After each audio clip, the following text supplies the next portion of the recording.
দিচ্ছেন এবং পাথর মেরে মানুষের জন্য আপনারা কি বলছেন, আপনারা কি গালি দিচ্ছেন? আমার সময় আপনি কথা বলেন কেন? আঙ্গুল তুলে কথা বলবেন না। 24 এর আঙ্গুল বন্ধ করেন, আপনারা বন্ধ করেন, আইনি ভিত্তি বন্ধ করেন। আমি সরি, আমি আমার বড় আপার সাথে একটু বিহেভটা যথার্থ হয়নি। অ্যাডভোকেট হেলালুদ্দিন, আপনার কাছে জানতে চাই যে জামাত ইসলাম নির্বাচনে যাবে এবং সেই নির্বাচনে কি তারা জোট করে যাবে? আমি সরি, আমি আমার বড় আপার সাথে একটু বিহেভটা যথার্থ হয়নি। আমি এর আগেও আপার সাথে অনেকগুলো টকশোতে করেছি, আজকে অনাকাঙ্ক্ষিত একটা পরিবেশ সৃষ্টি হলো। দেখেন, আমরা কিন্তু কখনো বলিনি যে আমরা ইলেকশনে যাব না, আমরা ইলেকশনে যাইতে চাই, ঠিক আছে? আমরা বলি যে একটা ফ্রি ফেয়ার ইলেকশন হওয়ার পরে একটা পিয়ারের মাধ্যমে একটা ভালো একটা সংসদ হওয়ার পরে সেখানে বিতর্ক করে যদি বলে যে না এটা টেকসই হবে না, এটা বাদ দেন, তাহলে আমরা সেটা চাইব না। আমরা চাচ্ছি যে একটা ভালো সংসদ হোক। এই বিপ্লবের পরে যে এত ছাত্রদের প্রাণহানি হলো, রক্তপাত হলো, একটা ভালো সংসদ হোক, একটা গঠনমূলক সংসদ হোক, সেখানে বিচার বিশ্লেষণ করে যেটা হবে। তো এই জন্য আমরা এটা চাচ্ছি। তো এর মানে এই নয় যে আমরা জামাত ইলেকশন করব না, আমরা কিন্তু ঘোষণা দেইনি কখনো। না, সেটা তো জানতে চাচ্ছি যে আপনারা ইলেকশন কি এককভাবে করবেন না জোটগতভাবে করবেন? সেই আলোচনাটা আপনাদের দলের ভিতরে রয়েছে? আমাদের তো জোটের কোনো ঘোষণা কেউ দেয়নি, কোনো দলই দেয়নি, আমরাও দেইনি। কেমন আমরা এখানে যারা আমাদের লাইক মাইন্ডেড, যারা আমাদের এই আন্দোলনকে সমর্থন করে, তারা তাদের মতো করে আন্দোলনের কিছু কর্মসূচি দিয়েছে।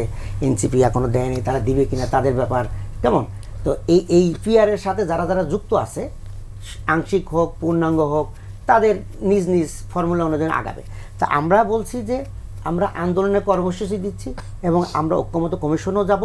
এর বাইরেও যদি ডায়লগ হয় সেটাও আমরা করব। সেটা বিএনপির সাথে আমরা যদি আলাদা বসতে হয়, এনসিপির সাথে আলাদা বসতে হয়, সেটাও তো বসতে আমাদের কোনো আপত্তি নাই। আমার সময় একবারে শেষের দিকে। মনে আপা, নির্বাচন নিয়ে বিএনপির একটা জোট রয়েছে, গণতন্ত্র মঞ্চের সাথে এক ধরনের বোঝাপড়া রয়েছে। বিএনপি নির্বাচনে কি ভাবছে যে তারাও কি একটা জোটের মাধ্যমে যাবে, কাউকে ছাড় দেবে, এরকমের কোনো বিষয় নিয়ে বিএনপি কি ভাবছে আসলে নির্বাচনে? দেখেন, বিএনপি 31 দফায় বলেছে যে বিএনপি সর্বোচ্চ ছাড় দিবে, জাতীয় সরকার গঠন করতে বিএনপি আগ্রহী। বিএনপি যদি একদম রমরমা ভালো অবস্থাও থাকতো, তবুও বিএনপি অন্যদের নিয়েই কাজ করার জন্য, জোট নিয়ে কাজ করার জন্য আগ্রহী। এখানে বিএনপি সবার জন্যই বিএনপির দরজা খোলা, বিএনপি এটা মনে করে।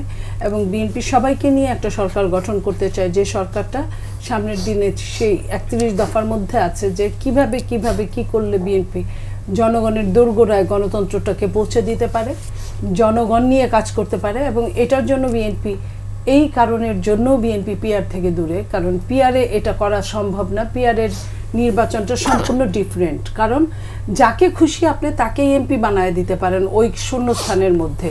একটা ভোটটাই হলো মেন, কে কত ভোট পেল, ওই শতাংশের উপরে একটা আসন, সেটা দলীয় চেয়ারম্যান বা চেয়ারপারসন, সেটা ভালো কিছু হবে। আমরা যদি নেপালের দিকে তাকাই, দেখেন নেপালে কয়েক বছরের মধ্যে কতবার 17 বছরে 13 বার ইলেকশন হয়েছে, 14 বার হবে। এটা আবার আরেকটা পতন হয়ে গেল। তো এই যে এটা পিআরের যে মানে খারাপ গুণগুলো, এটা নেপাল থেকে তাই আমরা দেখতে পেলাম। এবং বিশ্বের অন্যান্য দেশেও পিআর নিয়ে অনেক সমস্যা, যেটা আমার ছোট ভাই বললো যে ফেডারেল গভর্নমেন্টে এটা চলে।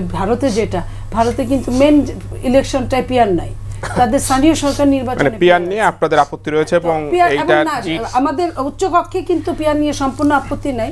যেমন ধরেন যে আসন ভিত্তিক, সেইটা নিয়ে একটা বিতর্ক রয়েছে, ওইটা তো এক ধরনের পিআরই।